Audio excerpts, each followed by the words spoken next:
Então, meu nome é Thiago, eu nasci em Tatuí, interior de São Paulo. Na minha cidade tem um conservatório muito famoso, Conservatório Teatro Procópio Ferreira, bem conhecido na América Latina. Bastante gente do Chile, do Peru, vai para lá para estudar. Então eu comecei a estudar lá. Quando eu era bem criança, eu comecei a estudar violino. Era obrigado pela minha avó a estudar violino, não queria. Porque meio que tem uma tradição na cidade de todas as crianças fazer musicalização, não sei o quê.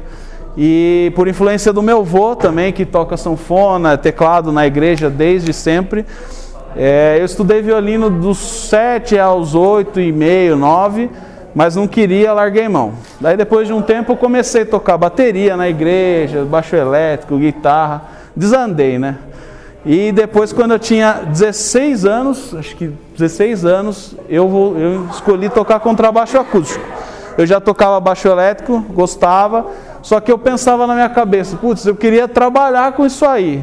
Mas será que se eu tocar baixo elétrico eu vou conseguir trabalhar? Eu só imaginava tocar numa banda, tocar banda de baile, tocar alguma coisa. Hoje em dia eu sei que teria outras opções, mas eu achava que era mais difícil eu viver de música se eu tocasse baixo elétrico. Então eu achava legal o baixo acústico, falava, legal tocar em orquestra, gravar trilha de filme, essas coisas, sempre me interessou muito. Eu falei, eu vou tentar o contrabaixo. Daí me inscrevi no conservatório, com 16 anos, tinha uma prova para quem tinha conhecimento e quem não tinha. Eu não tinha conhecimento nenhum, você faz só uma entrevista, um teste de ouvido auditivo. Lá, consegui a vaga e comecei a estudar. Eu estudei de 2004 a 2006 lá, só que eu evolui meio rápido assim. E o meu professor falou, aqui não tá legal para você, estou segurando você, estou amarrando você. Então tem um cara que foi o meu professor lá em São Paulo, se você quer se profissionalizar, não sei o quê, porque você não tenta fazer aula com ele. Chama Sérgio de Oliveira. Ele estudou na Alemanha na década de 80, é tipo referência no Brasil. Tem uns 3 que é os top da galáxia no Brasil, ele é um deles. Ele, a mulher dele, os 2 são de Tatuí, e depois eu, não, tô brincando. E tem um outro cara que se chama Pedro Gadelha, também é muito top. Também estudou na Alemanha e o Igor não é. Então eu comecei a tocar contrabaixo acústico e daí eu falei, eu vou embora para São Paulo, vou terminar o colegial e vou embora para São Paulo. Nesse meio tempo eu comecei a fazer uns festivais de música, que são os cursos de verão, que acontecem normalmente em janeiro ou em julho. Eu fiz festival em Londrina, Poços de Caldas, Campos do Jordão. Festival de grupos, mas é que é um festival diferente, onde você vai para ter aula, né? Aqui o nosso festival é um festival de apresentação. E daí eu fiz contato com esse meu professor, ele chegaria a ser meu professor, ele dava aula nesse lugar, né, nessa época, chama Instituto Bacarelli. Alguém já ouviu falar? Instituto Bacarelli. É um instituto social, lembra aqui algumas coisas, só que ele é um pouco mais profissionalizante, tem uma orquestra semi-profissional, enfim. Daí eu fiz prova lá, passei e vim estudar. Vim embora, peguei minhas coisas, avisei minha mãe, estou indo embora, terminei o colegial. Ninguém nem botava fé que eu vim embora, peguei e vim embora. Isso em 2006 e desde cá estou aqui, em São Paulo. Em 2006 entrei no Bacarelli, fui fazer aula com o Sérgio de Oliveira, que é esse senhor aí, que hoje em dia é meu companheiro de naipe, em uma das orquestras que eu trabalho. Fiquei de 2006 a 2010 no Bacarelli fazendo aula com ele.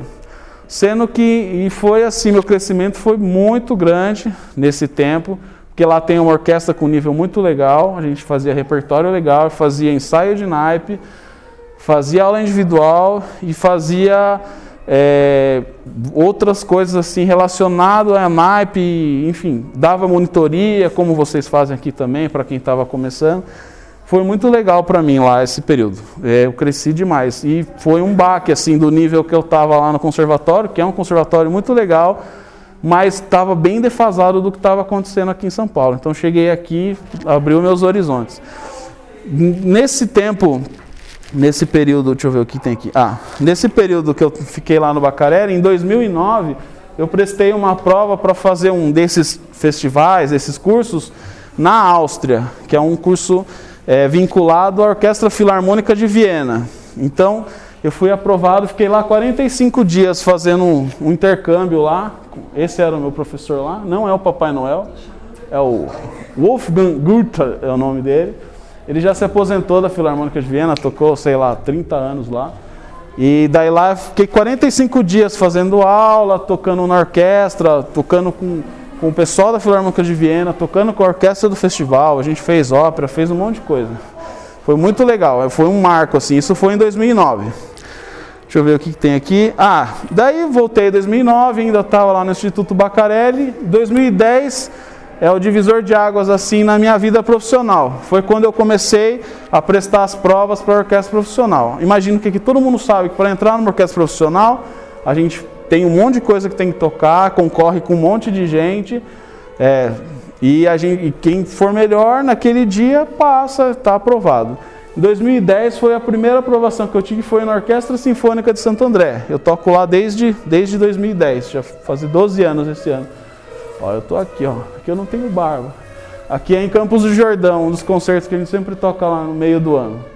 Então em 2010 eu considero que foi o ano que eu me profissionalizei, que eu passei nesse teste e comecei a trabalhar como convidado em várias outras orquestras, OSUSP, Orquestra do Teatro São Pedro, que as orquestras às vezes não têm o seu quadro de músicos completo. Por exemplo, tem lá 4 contrabaixos na orquestra, vai fazer um repertório maior, precisa de 6, daí eles contratam só para fazer aquele programa. Então em 2010 eu comecei a fazer isso em várias orquestras. OSUSP, que é a Orquestra Sinfônica da USP principalmente, eu fiz 2010, 2011 a temporada inteira assim na sequência como convidado, e outras orquestras profissionais, Orquestra do Teatro Municipal, Orquestra do Teatro São Pedro, mas a orquestra que eu entrei, que eu trabalho até hoje como músico fixo, a Orquestra Sinfônica de Santo André, eu entrei em 2010. Deixa eu ver o que tem aqui, para mim não falar besteira. Todo mundo já viu essa pessoa na televisão? Alguém não viu? Nunca viu? Me ajuda aí, Igor. Eu só combinei se todo mundo soubesse. O que tem? Não, mas na televisão? Na televisão. Essa pessoa chama João Carlos Martins, ele é maestro, ele tocava piano muito bem quando era jovem, teve uma carreira assim, varreu o mundo, gravou toda a obra de Bach para piano e é muita coisa.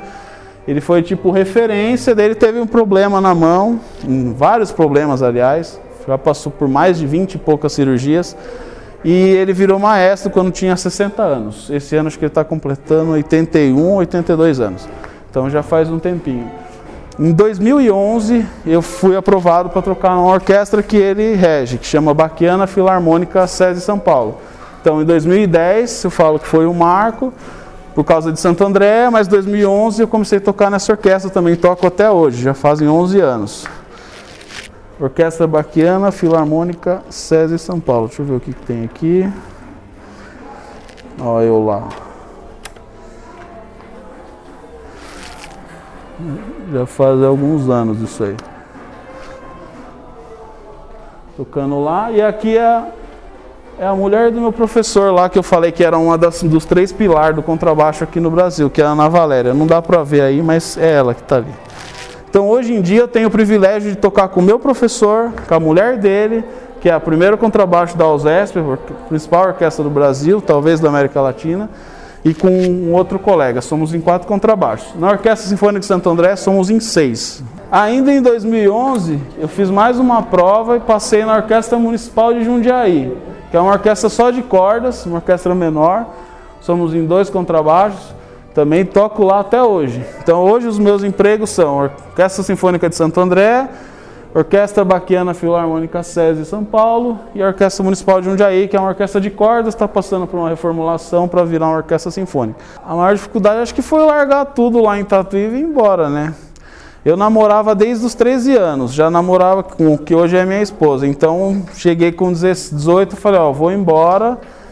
Ela falou, vai embora? Como assim? Não foi fácil, né? Então acho que a mudança foi traumática. Tipo, minha mãe e minha avó, que eu morava junto, né? Na mesma casa, só que separado. Meus avós e meus pais. Eu falava que eu ia vir embora, mas a pessoa não bota uma fé, né? Eu vim, fiz a prova, não sei o quê. Daí um dia eu cheguei e falei, segunda-feira é meu primeiro ensaio, eu tô indo embora. Aí foi aquele choque, assim, né? Era bolsista, é. Isso é legal de falar. Então o Baccarelli, ele dava uma bolsa, na época era R$500, E o meu aluguel era 300 aqui, dividido em 4 era 300 para cada. Então já não dava para viver e minha família não tinha condição de me ajudar.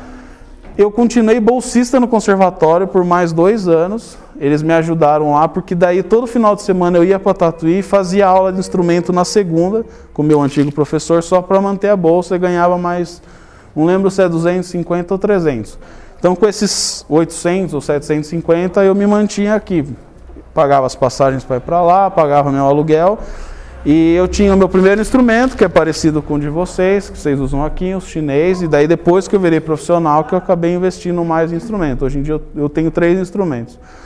Mas todo mundo começa com o instrumento que vocês usam aqui. Isso é muito legal de falar. A oportunidade que vocês têm aqui de ter o instrumento, ter a aula de graça, é muito importante. Vocês têm que valorizar isso. Talvez seja bater no que já sempre fala, mas vocês não têm ideia, tipo, dos professores, todos os professores são excelentes aqui do Locomotiva. Uma aula individual varia de 50 até 100 reais, mas vamos colocar uma média de 70 reais uma aula. Vocês têm aula todo dia, vocês têm um instrumento, vocês têm a estrutura que eles dão para vocês, então isso vocês têm que aproveitar, que não é todo lugar que tem, entendeu? É difícil, então aproveitem, é uma chance muito legal. Tanto o ensino que eles oferecem e tanto a estrutura, como ter um instrumento, vocês não precisarem ter, vocês só chegam e saem tocando. Então aproveitem. Mas pensando no instrumento foi quando eu passei em Santo André, né, que era uma orquestra profissional. As primeiras vezes eu ficava com gelo na barriga, porque até então a gente tinha uma experiência de orquestra jovem, mas basicamente é a mesma coisa, só que, né, por exemplo, na orquestra jovem você acaba ensaiando mais tempo, vai tocar um repertório, você fica lá às vezes 2 meses, igual aqui, a gente prepara praticamente 6 meses para tocar no encerramento, né? Uma orquestra profissional é 4, 5 ensaios, tem um repertório, então você não chega para estudar, a gente chega lá para ensaiar, mas já trabalhou em casa as dificuldades, o que tem que ensaiar, o que tem que estudar, o que tem que pôr no dedo de velocidade, ou descobrir as notas, digamos assim. Você chega lá para juntar todo mundo. Se todo mundo chegar lá para aprender a música, daí é um mês, né? Hoje em dia, o meu estudo é de manutenção, digamos assim. Eu já tenho uma técnica adquirida, o estudo depende muito da semana, porque tem semana que eu trabalho de manhã, tarde e à noite, tem semana que não, que é mais tranquilo.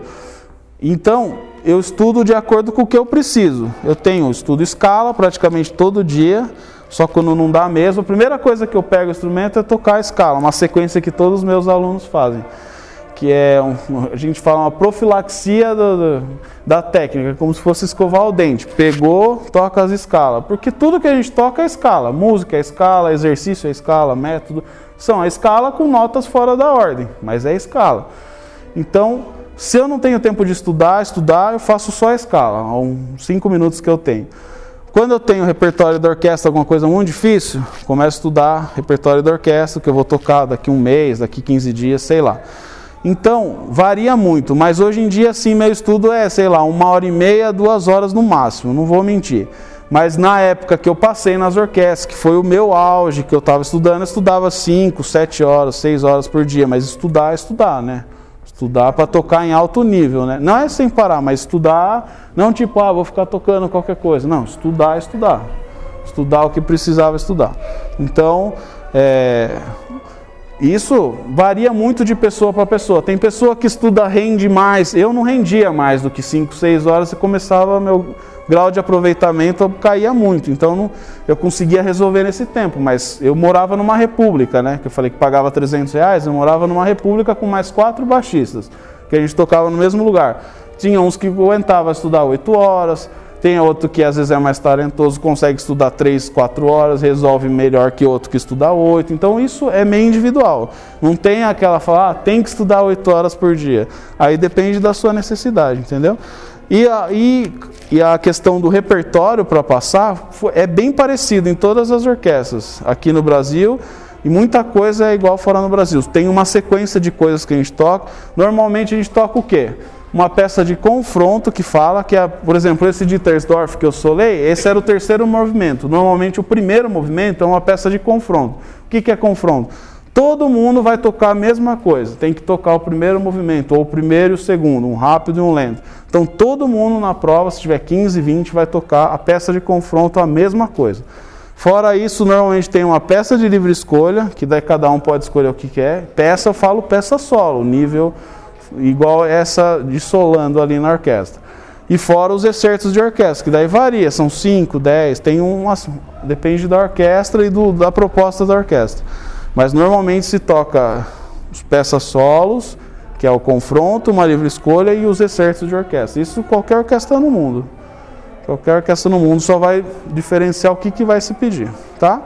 Bom, todo mundo sabe que o contrabaixo é o instrumento mais grave da família das cordas, né? Há controvérsias, que depois eu vou mostrar um negócio aí, mas é o instrumento mais grave, né? Então, a função principal do contrabaixo é o quê? Um alicerce ali, né? Um contrabaixo é um instrumento que dá a base, né? Normalmente a gente faz o acompanhamento, a gente não costuma ter muito a melodia, então é um instrumento de base para os outros instrumentos, né? Um instrumento, na verdade, é um dos instrumentos mais importantes. Apesar da gente tocar as partes mais, às vezes o pessoal está fazendo semicolcheia, a gente está fazendo semibreve, mas a afinação da orquestra está muito baseada no contrabaixo, porque quase sempre a gente está tocando a tônica ou uma inversão de leve e a orquestra afina em cima do que a gente está tocando, entendeu? Então, se o naipe de contrabaixo é muito desafinado, dificilmente a orquestra vai conseguir afinar as notas deles, os acordes principalmente.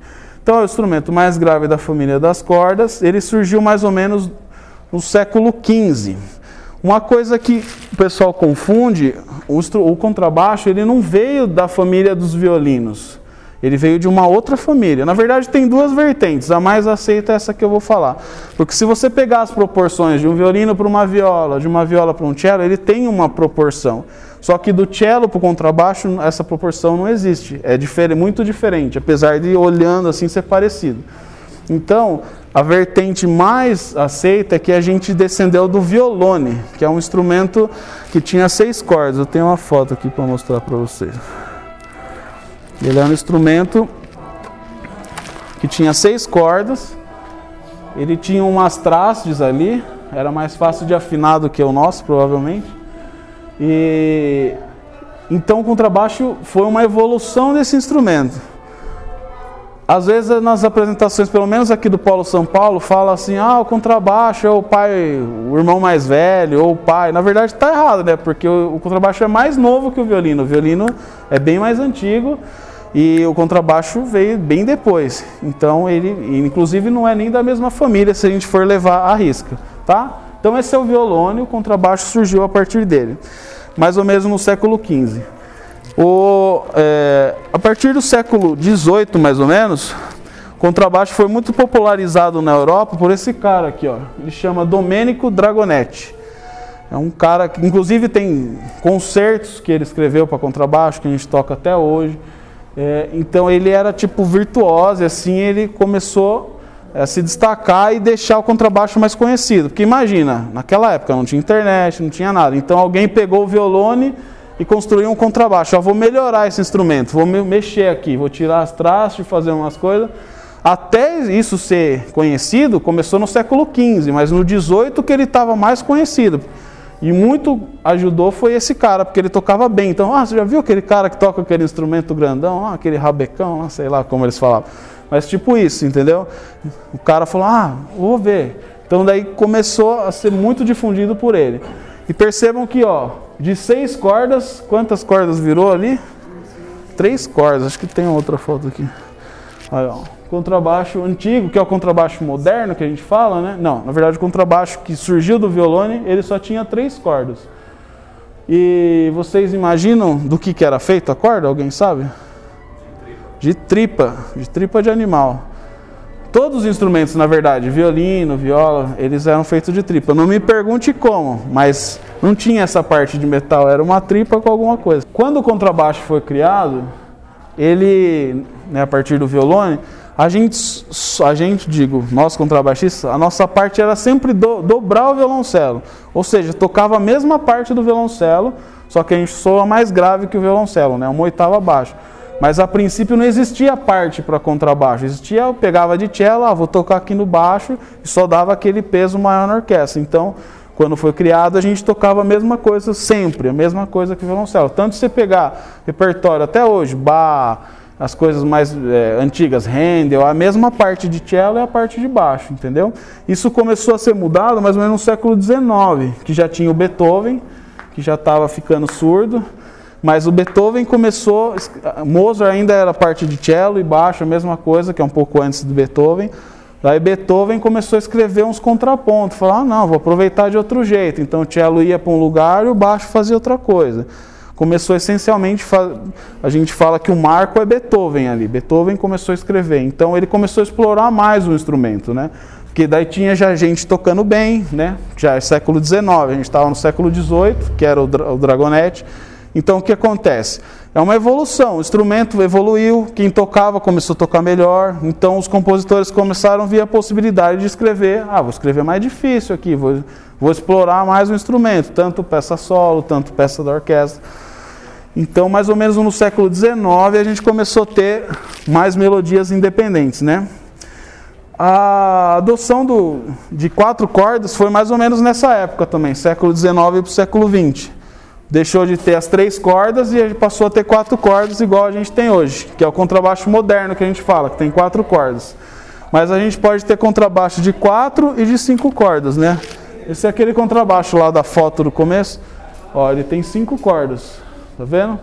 Tem as 4 que a gente usa, Sol, Ré, Lá, Mi, e tem uma corda mais grave, igual no baixo elétrico, pode ser Si ou Dó, eu uso Si. Então o contrabaixo tem 5 cordas, a gente tem uma nota mais grave ainda. Enfim, o contrabaixo, como vocês sabem, pode ser tocado tanto com arco, que é o que mais a gente faz na orquestra, ou pode ser tocado com pizzicato, como o nosso querido Igor gosta de fazer no jazz, essas coisas assim. Tem também aquelas extensões, né? Tem extensões também, eu não tenho foto aqui, mas daí a escola americana não usa, as escolas americanas, canadenses, não usam o baixo de 5 cordas, essa é a escola europeia, Alemanha, Áustria, enfim. Os contrabaixos nos Estados Unidos, eles têm 4 cordas e tem mais um espacinho aqui em cima, ó. Aqui é onde a gente afina, aqui, ó. Tem mais um pedacinho aqui de madeira e dá mais 4, às vezes 3, 4 ou 5 notas, com chavinhas, assim. Só que ele não tem muita agilidade, né? Porque o contrabaixo de 5 cordas, você quer tocar alguma coisa rápido, você digita, igual aqui. Aqui você tem que ficar fechando a chavinha ou abrir muito a mão, porque quanto mais para cima, maior a distância, né? Eles usam mais para fazer uns pedal, tipo uns pedalzão, porque não tem tanta agilidade. Mas tem gente que toca bem também. Que notas tem, Thiagão, nessas? É a mesma coisa, imagina que o Mi, aqui é o Mi, certo? Na pestana. Aí abre mais uma casinha aqui, Ré sustenido, Ré natural. Vai abrindo de meio em meio tom. Tem várias chavinhas, entendeu? Uma vez eu toquei com o contrabaixo assim nos Estados Unidos, que eu fui tocar cavaquinho. Então você fecha tudo. Daí tá no Mi, daí você abre o Mi aqui e ele vai para a próxima pestaninha, Ré sustenido, Ré natural, não sei o quê. Vou falar rapidamente talvez seja repetitivo para alguns, mas eu não sei como tem 3 polos aqui, de algumas partes do contrabaixo. Eu vejo que, por exemplo, aqui em São Paulo a gente não fala muito, assim, o nome das partes, a função. Então eu vou falar rapidamente, se for repetitivo, desculpa, se alguém não souber ou não entender, pode falar, e se alguém souber também pode falar. Então, acho que todo mundo sabe do espigão, né? O espigão que é onde a gente regula a altura, né? Imagina se tivesse um contrabaixo para cada altura, ia ter que ter milhares de contrabaixos. Então a gente regula a altura através do espigão. Depois do espigão tem essa parte, alguém sabe o nome? Menos os professores, né? Estandarte, que é onde vai preso as cordas, né? Ele é preso aqui no espigão ou numa outra peça aqui na pestana e só a força das cordas mantém ele de pé aqui, tá vendo? Se a gente soltar as cordas, ele cai para baixo. Esse aqui, quem sabe o nome? Cavalete. O cavalete não é colado. Muita gente pensa que o cavalete é colado. O cavalete só está aqui por causa da pressão das cordas. Se a gente soltar, o cavalete cai. Por isso que a gente não pode bater. Bateu aqui, ele sai do lugar. Entendeu? Então esse é o cavalete, o lugar onde as cordas ficam assentadas. A gente regula a altura, enfim. Aqui, alguém sabe o nome dessa parte da frente? O tampo. O tampo bom, vamos falar todos. O tampo, fundo, é mais óbvio do que parece. Então, o tampo, fundo e óbvio, lateral. É isso aí. Até que enfim, um orgulho. Até que enfim. Então, o tampo, fundo e lateral. É só nomenclatura. Isso tudo faz o quê? Faz a caixa do instrumento. A caixa do instrumento é onde é feito o som. Então, basicamente, a gente toca aqui a corda, ela vibra o cavalete vibra o tampo, que faz o som reverberar e ter o volume, né? E dentro aqui, vocês já repararam que tem uma pecinha aqui, parece um cabo de vassoura cortado? Vocês já repararam? Depois, quem não reparou, depois pega. Espero que todos os instrumentos do locomotiva tenham. Pode ser que não, porque... Alguém sabe o nome disso? A alma. Por isso que eu falei, espero que todos tenham, né? Então chama alma. Por quê? Porque ele que é a alma do instrumento, né? Vibrou aqui, o tampo vibra. A alma, ela leva a vibração também para o fundo, que é um taquinho de madeira. Tá bem aqui, depois vocês olham. Então faz o som expandir aqui dentro e sai por aqui. Alguém sabe o nome disso? O F sonoro. É tipo se fosse o alto-falante do contrabaixo, né?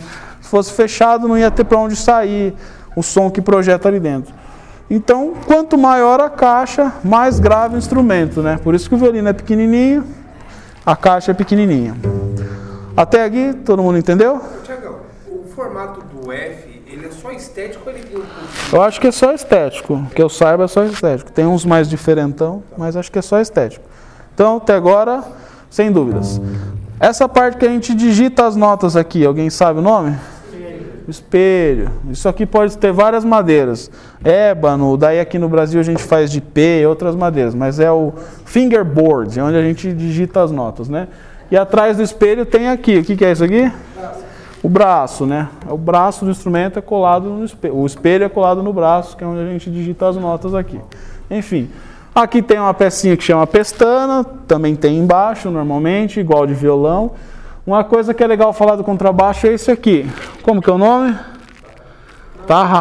Tarraxa. O do de cello e de violino é cravelha, porque o sistema é diferente. O nosso é mais evoluído. É porque imagina o tamanho dessa corda aqui, for afinar com a cravelha, a precisão fica muito difícil, entendeu? Então, o nosso tem essas roldaninhas, que ele é mais preciso e mais resistente, é de ferro. Então, Então, o nosso chama tarraxa, e de cello, violino e violoncelo, cello, violino e viola, esquecendo da viola, desculpa aí, são as cravelhas, que são as pecinhas de madeira lá. O nosso é tarraxa, tá? Que serve para afinar o instrumento. E faltou só aqui, alguém sabe o nome? A voluta, ou cabeça, né? Voluta em italiano, ou cabeça, mas é só estético e é a caixa das cordas ali.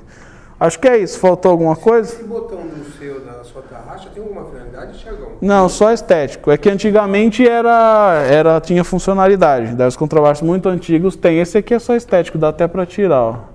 Em vez de, eles fazem no parafuso aqui, entendeu? No parafuso colocam. Mas antigamente fazia parte da tarraxa. Era isso aqui que ia até lá dentro, tipo a cravelha. Só que tinha esse sistema aqui já. Alguma dúvida daqui? Então ninguém vai falar que o cavalete é colado nunca na vida, né? O cavalete não é colado. Bom, acho que já falei demais. O arco, né? E o arco, todo mundo sabe do que é feito aqui, né?